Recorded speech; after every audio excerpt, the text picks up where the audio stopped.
ഒരു information video ആണ്. ഇതാണ് മെറ്റൽ ബ്രിഡ്ജ് റെക്ടിഫയർ എന്ന് പറയുന്ന സാധനം. സാധാ മെറ്റൽ ബ്രിഡ്ജ് റെക്ടിഫയർ തന്നെ. ഇതിൻ്റെ നമ്പർ എന്ന് വെച്ചാൽ KBPC 2510. അതിൽ 25 എന്ന് എഴുതിയിരിക്കണം 25 ആംപിയറിനെയാണ് കാണിക്കുന്നത്. പിന്നെ 10 എന്ന് എഴുതിയിരിക്കണം 10 × 100 1000 വോൾട്ടിലാണ് ഇത് വർക്ക് ചെയ്യുന്നത്. ഇതിൻ്റെ പിൻ എങ്ങനെ ഐഡൻറ്റിഫൈ ചെയ്യണമെന്ന് പറഞ്ഞാൽ, ഒരു പിന്നെന്ന് വെച്ചാൽ AC എന്ന് പറഞ്ഞ് മാർക്ക് ചെയ്തിട്ടുണ്ട്. അതിൻ്റെ ഡയഗണലായിട്ട് വരുന്ന ജസ്റ്റ് കോർണർ ഓപ്പോസിറ്റ് വരുന്ന സാധനമാണ് അതിൻ്റെ അടുത്ത AC പിന്നെന്ന് പറഞ്ഞാൽ. അതുപോലെ തന്നെ അതിൻ്റെ പോസിറ്റീവും നെഗറ്റീവും ഇത് മാർക്ക് ചെയ്തിട്ടുണ്ട്. പോസിറ്റീവ് ഇതാ ഇവിടെ മാർക്ക് ചെയ്തിട്ടുണ്ട്, അത് പോസിറ്റീവ്. അതിൻ്റെ ഡയഗണലായിട്ടുള്ള ഓപ്പോസിറ്റ് അതായത് ഈ പിൻ ഇത് നെഗറ്റീവുമാണ്.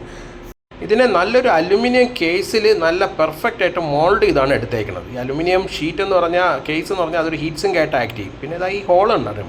ഈ ഹോൾ എന്തിനു വേണ്ടിയാണ് യൂസ് ചെയ്യണമെന്ന് പറഞ്ഞാൽ, ഹീറ്റ് സിങ്കിനെ ഇതിനകത്ത് ഫിക്സ് ചെയ്യുന്നത് ഈ ഹോൾ വഴിയാണ്. ഇത് ഹീറ്റ് സിങ്ക് ഇതിനകത്ത് സ്ക്രൂ ചെയ്ത് വെക്കുമ്പോൾ ഹീറ്റ് സിങ്ക് പേസ്റ്റും കൂടെ ഇതിനകത്ത് അപ്ലൈ ചെയ്തിട്ട് വേണം ഫിക്സ് ചെയ്യാൻ. മാത്രമല്ല ഒരു ഡയോഡ് അടിച്ചു പോകുന്നത് എങ്ങനെയെന്ന് പറഞ്ഞാൽ അതിനകത്തുള്ള PN ജംഗ്ഷനിലുള്ള ഹീറ്റ് ഇൻക്രീസ് ആകുമ്പോഴാണ്.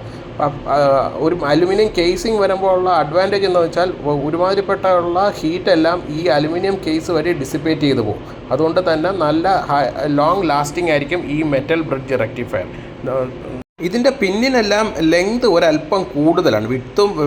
ലെങ്തല്ല വിഡ്ത്ത് ഒരല്പം കൂടുതലാണ്. അതുകൊണ്ട് തന്നെ PCBയിൽ നിങ്ങൾ ഫിക്സ് ചെയ്യുമ്പം PCB ഡിസൈൻ ചെയ്യുമ്പം തന്നെ ഒരു എക്സ്ട്രാ വിഡ്ത്തുള്ള ഹോൾസ് വേണം ഇടാൻ.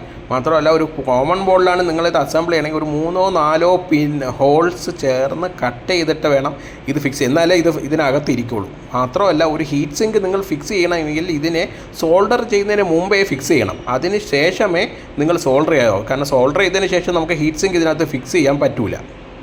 നിങ്ങൾക്ക് ഒരു പക്ഷേ ഒരു ഡൗട്ട് വരാം, അതായത് ഞാൻ യൂസ് ചെയ്യണ അല്ലെങ്കിൽ നിങ്ങൾ യൂസ് ചെയ്യുന്ന സർക്യൂട്ടിൽ ഈ ബ്രിഡ്ജ് റെക്ടിഫയർ മസ്റ്റായിട്ട് യൂസ് ചെയ്യണം, ഇത് തന്നെ യൂസ് ചെയ്യണം, മെറ്റൽ ബ്രിഡ്ജ് റെക്ടിഫയർ തന്നെ യൂസ് ചെയ്യണമെന്ന്. പക്ഷേ എൻ്റെ ആൻസർ എന്ന് വെച്ചാൽ അങ്ങനെ അത്ര നിർബന്ധമൊന്നുമല്ല.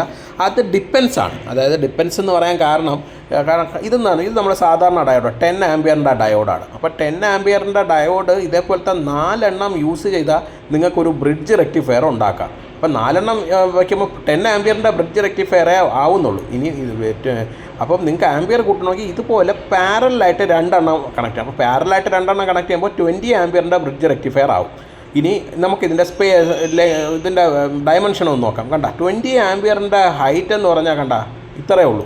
പക്ഷേ നമ്മളെ ഈ സാധനം എന്ന് പറഞ്ഞാൽ ഈ മെറ്റൽ ബ്രിഡ്ജ് റെക്ടിഫയർ എന്ന് പറഞ്ഞാൽ 25 ആംപിയർ ഹാൻഡിൽ ചെയ്യും. അപ്പം സ്പേസ് യൂട്ടിലൈസേഷനിൽ ഏറ്റവും ബെസ്റ്റ് എന്ന് പറഞ്ഞാൽ ഈ മെറ്റൽ ബ്രിഡ്ജ് റെക്ടിഫയറാണ്. മാത്രമല്ല ഇതിൻ്റെ കറണ്ട് ക്യാരിങ് അല്ലെങ്കിൽ ഹീറ്റ് ഡിസിപ്പേഷൻ ഫാക്ടർ എന്ന് വെച്ചാൽ ഭയങ്കര കൂടുതലാണ് ഈ മെറ്റൽ ബ്രിഡ്ജ് റെക്ടിഫയറിന്. അതുകൊണ്ട് തന്നെ ലോങ് ലാസ്റ്റിംഗ് ആണ്.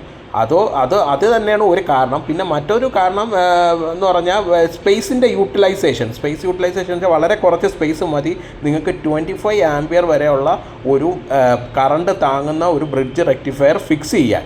പക്ഷേ നിങ്ങളുടെ ആംപ്ലിഫയറൊക്കെ അസംബിൾ ചെയ്യുമ്പോൾ നിങ്ങൾ കണ്ടിട്ടുണ്ട്, ആംപ്ലിഫയറിൻ്റെയൊക്കെ സർക്യൂട്ടുകളിൽ അവർ യൂസ് ചെയ്തേക്കുന്നത് മെറ്റൽ ബ്രിഡ്ജ് റെക്ടിഫയറാണ്. അത് മാത്രം അതിൻ്റെ റീസൺ എന്ന് വെച്ചാൽ അതിൻ്റെ ഹീറ്റ് ഡിസിപ്പേഷൻ്റെ ഇതും പിന്നെ സ്പേസ് യൂട്ടിലൈസേഷൻ്റെ അഡ്വാൻറ്റേജ്, ഈ 2 അഡ്വാൻറ്റേജാണ് അവരത് മോഡേൺ ആംപ്ലിഫയർ ഡിസൈനിലെല്ലാം ഇതാണ് യൂസ് ചെയ്യുന്നത്. ഇപ്പോൾ ഞാനൊരു ആംപ്ലിഫയർ അസംബിൾ ചെയ്താലും ഞാൻ ഈ സാധനമേ യൂസ് ചെയ്യുള്ളൂ.